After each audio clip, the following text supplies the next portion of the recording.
दोस्तों नमस्कार, मेरा नाम निशांत और मैं इंडियन फार्मिंग मैनेजमेंट का धन्यवाद करना चाहूँगा जिन्होंने अपने मंच पर मेरी बात रखने का मौका दिया।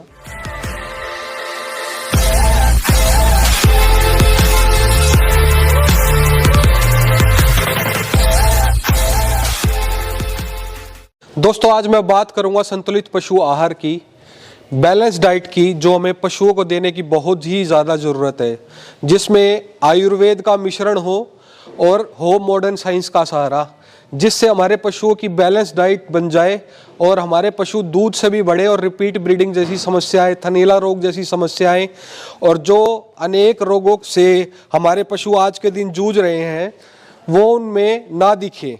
तो हमें आज के दिन ऐसी पशु आहार, ऐसी डाइट की ज़रूरत है जिससे आने वाले दिनों में आने वाली समस्याओं से उनको जूझा जाए और उनका दूध लगातार पीक दर पीक बढ़ता चला जाए और ब्यात दर ब्यात उनकी ब्यात अच्छी तरीके से निकले और ब्यात दर ब्यात हर साल दूध और हर साल बच्चे का मिशन हर पशुपालक का, हर डेयरी पालक का पूरा हो जाए।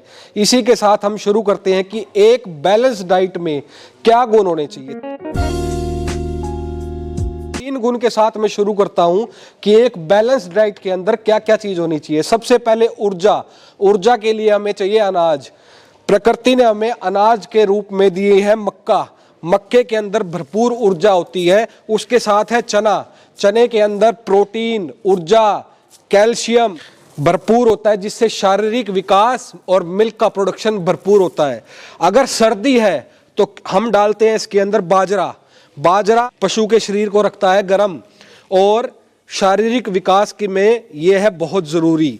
साथ में हम रखते हैं इसके अंदर मूंग की चूरी, जिसके अंदर कैल्शियम और विटामिन्स, मिनरल्स की भरपूर पूर्ति हो जाती है। साथ में इसमें रहती है अरहर और हरड़ की चूरी, जिसके साथ यह हो गया 5 अनाजों का कॉम्बिनेशन।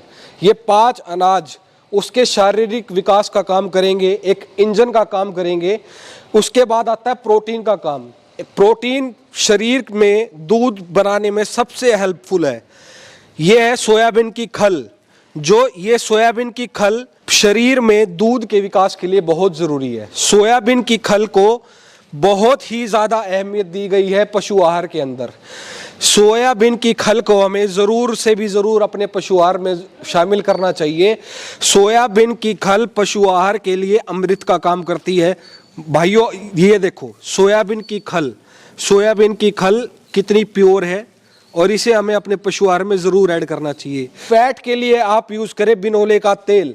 हम अपनी कंपनी में मिल्क प्लस में, प्रणामी मिल्क प्लस में डालते हैं बिनोले का तेल। फैट के लिए हम डालते हैं बिनोले का तेल। उसके बाद ये तीनों चीजें हमारी पूरी हो गई। ऊर्जा, प्रोटीन और फैट का कॉम्बिनेशन हमने इन सभी चीजों से पूरा कर दिया।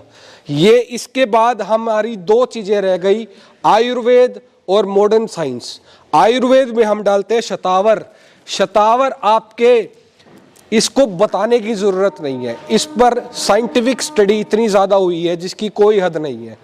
गुरु नानक देव यूनिवर्सिटी हो गई, NDRI करनाल हो गई, कुरुक्षेत्र यूनिवर्सिटी हो गई, दुनिया भर की यूनिवर्सिटीज ने इसके ऊपर रिसर्च करी है और ये पाया गया है कि अडर की आने वाली समस्या, जो अडर का साइज है, उसकी जो नसें हैं उसको बढ़ाने का काम ये शतावर करती है। ये हमें अपने पशु आहार में जरूर ऐड करना चाहिए। बाद आती है मेथी।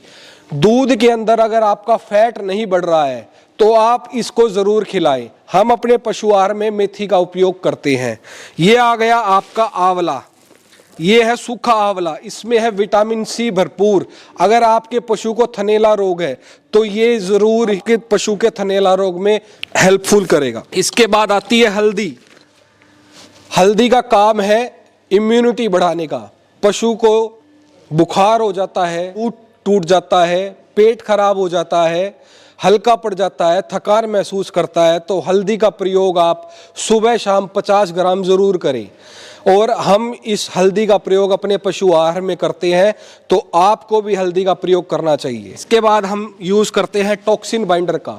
आजकल कृषि में उपयोग होने वाले स्प्रे के कारण हमारे पशु आहार के रॉ मटेरियल में, कच्चे माल में उसका असर देखने को मिलता है, जिसके कारण रॉ मटेरियल की उच्च गुणवत्ता खराब हो जाती है, जिसके कारण हम ऑर्गेनिक टॉक्सिन बाइंडर का यूज करते हैं, जिससे दूध में अफ्लाटॉक्सिन की मात्रा बहुत ही कम रहती है।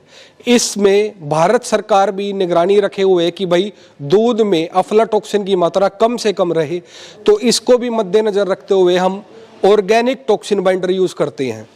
इसके बाद आ गया ईस्ट और एंजाइम। इसकी आज के दिन बहुत ज़रूरत है।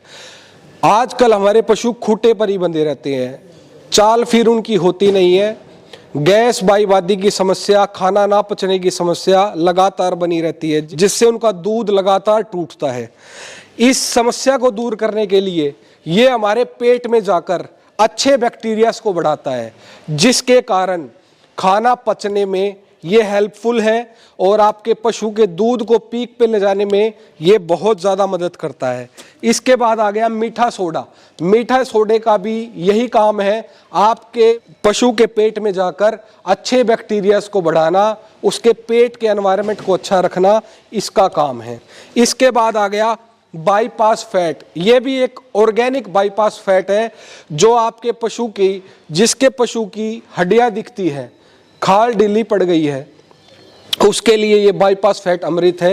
ये बाईपास फैट हम अपने पशु आहार में डालते हैं, तो आप आज ही इस पशु आहार को अपनी डाइट में, पशु आहार की डाइट में शामिल करें और अपने पशुधन को बचाएं।